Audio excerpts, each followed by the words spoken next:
How do you fix dough that is too dry? It's a very simple process. You're just going to add more liquid to the dough, but how much do you add?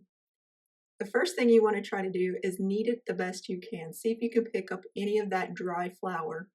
But let's just say for argument's sake, you have something similar to what I have here. You're not going to be able to knead that all into the dough. You're going to have to add some liquid. So for every 1 cup or 150 grams of flour, you're going to add in 1 teaspoon or 5 milliliters of liquid.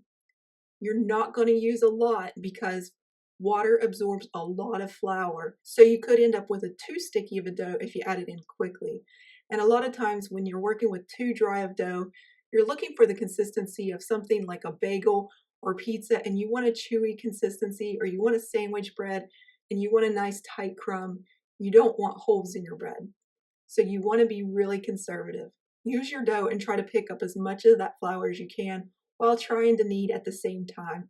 If you want to, you can use the dough kind of like a mop and just mop up that flour bits as you go along. Try to give it a good knead the best you can. As you get further along and you're picking up more flour, you want to knead at least 30 seconds to a minute. The more you can knead, the more that flour has a chance to work into the dough. Now, when you get to the end stages, be careful when you're adding in your liquid because your work surface will become quite slick and you can send your dough flying across the counter onto the floor and also hurt yourself. As you can see here, I go sliding a bit across the countertop. Be a little more gentle than I am being here. At this point, when most of your flour is picked up, I want you to just go ahead and try to knead this dough a good 5 minutes before you add any more liquid. Go ahead and roll around the dough, pick up every little piece of scrap flour that you want. You don't want to leave any flour behind because there's a purpose for the flour in the recipe. And then just give it a good knead. Take your time here. Try to get a good stretch going to the dough. If you see that it's just not working out after 5 minutes, you can go ahead and add in another teaspoon of liquid or 5 milliliters.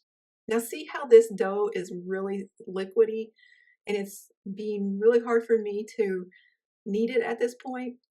I'm just folding it over some and I'm just setting it onto the water and letting the dough just absorb that water so that I don't go sliding across the table.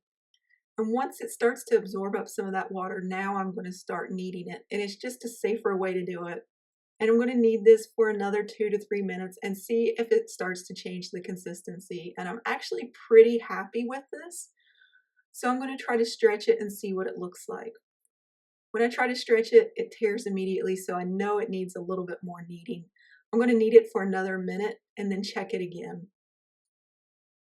It's stretching, but it looks wonderful. It's stretching better, but it's still tearing pretty quickly.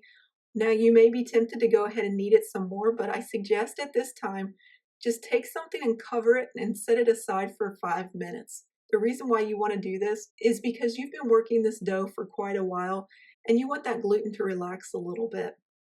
It's been 5 minutes and now look at it. It's stretching really nice. It's not tearing immediately. It's really pliable and it's a really nice, firm but tender dough. This is perfect for bagels, perfect for pizza, perfect for pretzels. So that's all you have to do to fix dry dough. You just add a little bit of liquid, have a little bit of patience, and just work it as you go. I hope you enjoyed this tutorial. Thank you for visiting us at jacksonsjob.com, and as always, happy baking.